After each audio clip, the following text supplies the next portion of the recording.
क्या आपको पता है ये गाड़ी लोगों की गंदगी को कहाँ लेकर जा रही है? क्या आपको पता है इस फेमस पेंटिंग में मोनालिसा की आईब्रोज क्यों नहीं है? क्या आपको पता है दुनिया में एक ऐसा रेस्टोरेंट भी है जहाँ खाना टॉयलेट के ऊपर दिया जाता है? एक ऐसा बुक जिसे इंसानों की चमड़ी से कवर किया गया है, और एक ऐसी लड़की जो अपनी आंखों से ही लोगों के शरीर के अंदर देख सकती है।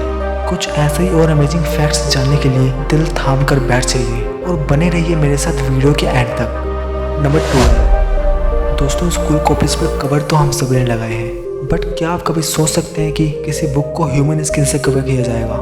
जी हाँ दोस्तों, मैं बात कर रहा हूँ यूनाइटेड स्टेट्स के हार्वर्ड यूनिवर्सिटी की, जो कि एक फेमस यूनिवर्सिटी है।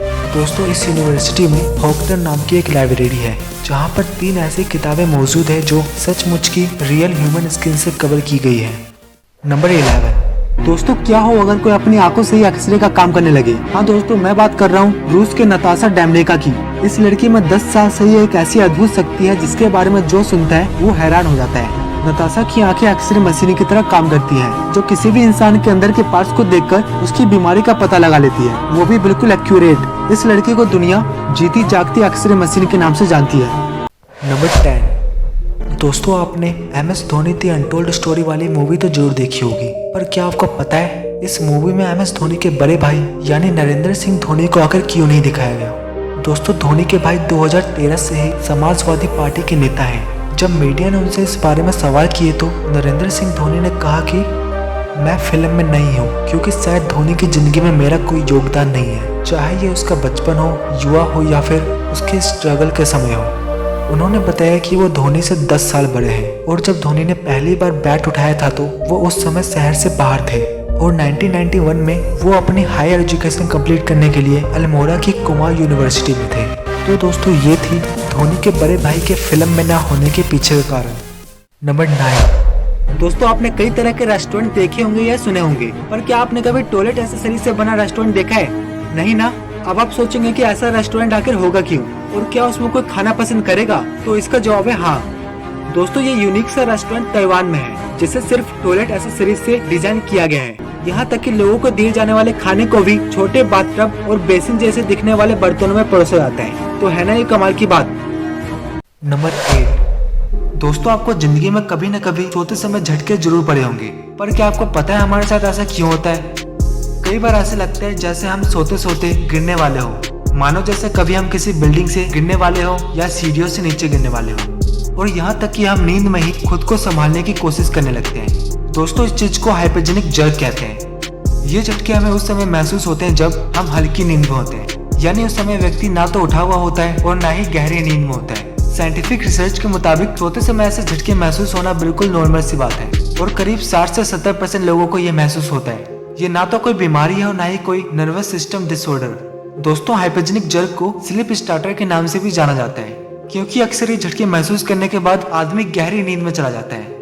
हमें ये झटके क्यों महसूस होते हैं इसका अभी तक कोई साइंटिफिक प्रूफ तो नहीं है, पर कुछ वैज्ञानिकों का मानना है कि इसके पीछे तनाव, चिंता, थकान, कैफीन का सेवन या फिर नींद की कमी जैसी वजहें काम करती हैं। अगर आपको कभी ये झटके महसूस हुए हैं तो वीडियो को एक लाइक जरूर करना। नंबर 7, दोस्तों उल्टी होने जैसे नेचुरल फेनोमेनन के बारे में तो आप जानते ही होंगे।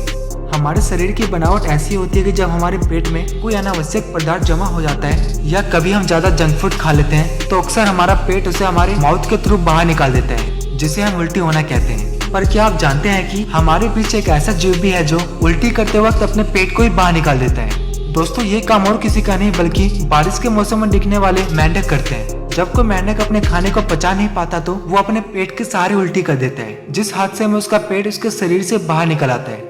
हालांकि उसका स्टोमक उसके इंटरनल पार्ट से अटैच रहने की वजह से वो दोबारा अपना पेट अंदर डालने में कामयाब रहता है। दोस्तों क्या आपको इससे पहले ये फैक्ट पता था? कमेंट में जरूर बताना। नंबर 6, दोस्तों आप में से कितने लोगों का बर्थडे नहीं आता?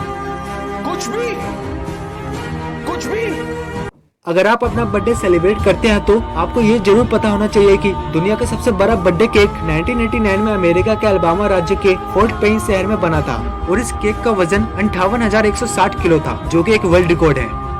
नंबर 5, दोस्तों आपने कभी न कभी रोड पर लगे इस चीज को तो जरूर देखा होगा। वो अलग बात है कि आपने कभी इस पर गौर न किया हो। दोस्तों इस चीज को रोड स्टड कहा जाता है, और इसे रोड के बनने के साथ ही रोड के कोनों पर अटैच कर दिया जाता है। रोड स्टड का असली काम रात के वक्त यानी अंधेरा होने पर शुरू होता है। दरअसल अगर आपने कभी रात में कार में ट्रैवल किया होगा तो आपने शायद ये बात नोटिस की होगी कि अगर आपकी गाड़ी की लाइट रोड पर पड़ती है तो आपको सामने से कुछ इस तरह का लाइट चमकता हुआ दिखता होगा। और दोस्तों ये कोई लाइट नहीं होता, बल्कि इसको इस तरह से बनाया होता है जिससे कि हमारी गाड़ी की लाइट इस पर पड़ने से रिफ्लेक्ट होकर हमें दिखने लगती है, जिससे हमें सही रास्ते का अनुमान लग जाता है। एक रोड स्टेट की कीमत करीब 1000 से 1500 रुपए तक होती है। नंबर 4। दोस्तों, जब भी आप किसी रेस्टोरेंट में जाते होंगे तो आपने देखा होगा कि टेबल पर एक पेपर होता है जो कि उस रेस्टोरेंट में मौजूद सभी फूड्स की एक मेन्यू लिस्ट होती है। पर क्या आपको पता है दुनिया में कुछ ऐसे भी रेस्टोरेंट्स हैं जहां आपको मेन्यू लिस्ट के तौर पर पेपर नहीं बल्कि एक 3D प्रोजेक्टर आपके टेबल पर रख दिया जाता है, और इस प्रोजेक्टर के जरिए आप खाना मंगाने से पहले ही उसे अपने टेबल पर 3D एनिमेशन के थ्रू देख सकते हैं, और इसके ग्राफिक्स भी बहुत शानदार होते हैं। तो क्या आप इस रेस्टोरेंट में जाना चाहेंगे? कमेंट में जरूर बताइए। नंबर 3। दोस्तों, कनाडा के मैकन यूनिवर्सिटी के हिसाब से जो लोग रात को सोने से पहले गेम खेलते हैं और फिर गेम खेलकर सो जाते हैं, उन लोगों में एक ऐसी यूनिक एबिलिटी आ जाती है जिससे वो अपने सपनों को भी कंट्रोल कर पाते हैं। और उनका कहना है कि इन गेमर्स को ल्यूसिड ड्रीम्स आती है। ल्यूसिड ड्रीम्स का मतलब आप चाहे सो रहे हो पर अगर आप सपना देख रहे हैं तो ये आपको पता चल जाएगा कि आप सपना देख रहे हैं। नंबर 2। दोस्तों, दुनिया की सबसे फेमस पेंटिंग की बात करें तो हर किसी के मुंह पर मोनालिसा का नाम आएगा, और आप लोग भी इस पेंटिंग को अच्छे से जानते होंगे। पर अगर आपने इस पेंटिंग को कभी ध्यान से देखा होगा तो आपने गौर किया होगा कि मोनालिसा की आईब्रोज ही नहीं है। तो क्या सचमुच मोनालिसा की आईब्रोज नहीं थी? तो चलिए जानते हैं। दोस्तों, मोनालिसा के इस मशहूर पेंटिंग को लियोनार्डो दा विंची नाम के आर्टिस्ट ने आज से करीब 500 साल पहले बनाया था। मोनालिसा की आईब्रोज का पता लगाने के लिए पर्सिया के एक साइंटिस्ट पास्कल कोफ्ट ने लगभग 3000 घंटों तक 240 मेगापिक्सल स्कैन से इस पेंटिंग को एनालाइज किया, जिसका रिजल्ट ये आया कि अगर आप ध्यान से देखें तो मोनालिसा की आंखों के आसपास कुछ काला सा नजर आएगा, लेकिन ये इतना धुंधला है कि ये स्पष्ट नहीं दिखेगा। दरअसल ये पेंटिंग बहुत पुरानी है और मोनालिसा की आईब्रोज को दा विंची ने सबसे कच्चे और हल्के रंगों से बनाया था, इसलिए बार बार रीस्टोरेशन और साफ सफाई के कारण मोनालिसा की आईब्रोज समय के साथ साथ गायब होती चली गई। नंबर 1। दोस्तों, आपने अपने आसपास लोगों को अपने मल को साफ कराते तो कई बार देखा होगा, और शायद आपने भी कभी ना कभी इस टैंक को अपने काम के लिए जरूर बुलाया होगा। पर क्या आपने कभी सोचा है कि ये लोग ह्यूमन वेस्ट को टंकी में भरकर आखिर कहाँ ले जाते हैं और इनका क्या करते हैं? अगर नहीं तो सबसे पहले मैं आपको बता दूं कि ह्यूमन वेस्ट हमारे घरों से 2 तरीकों से बाहर जा सकती है। पहला तरीका जिसमें जमीन के अंदर लगे सीवर पाइप्स के जरिए इन वेस्ट को सीधा ट्रीटमेंट प्लांट तक पहुंचाया जाता है, जिसके बाद इसमें से बैक्टीरिया, माइक्रो ऑर्गेनिजम्स और जितने भी वेस्ट मटेरियल्स उनमें होते हैं उन्हें अलग कर दिया जाता है, और फिर इस वेस्ट को साफ करने के बाद इससे खाद का निर्माण किया जा सकता है, या फिर इसे रिवर, तालाब या ओशियंस में बहा दिया जाता है। पर ये सीवर पाइप्स हर जगह नहीं होते, इसलिए दूसरा तरीका यानी टैंक के जरिए इसे कहीं ले जाकर डिकम्पोज कर दिया जाता है। दोस्तों, इस टैंक को सेप्टिक टैंक कहते हैं। जब ये टैंक्स भर जाते हैं तो इन्हें नॉर्मल लिविंग एरिया से थोड़ी दूर ले जाकर टैंक से बाहर निकाल दिया जाता है। दोस्तों, ये एरिया पहले से इस काम के लिए डिजाइनेटेड होती है। यहाँ सॉलिड वेस्ट को खुदाई करके गड्ढों में भर दिया जाता है। इसमें लिक्विड वेस्ट को अलग गड्ढों में डाला जाता है और फिर इन्हें डिकम्पोज होने के लिए छोड़ दिया जाता है। और दोस्तों, इस प्रोसेस को सेप्टिक टैंक रिजेक्शन कहा जाता है। तो दोस्तों, वीडियो पसंद आए तो एक लाइक का बटन भी दबा देना। मिलेंगे अगली वीडियो में इससे भी ज़्यादा अमेजिंग फैक्ट्स के साथ। तब तक के लिए चैनल को सब्सक्राइब करके बेल आइकन ऑन कर लेना। Thanks for watching.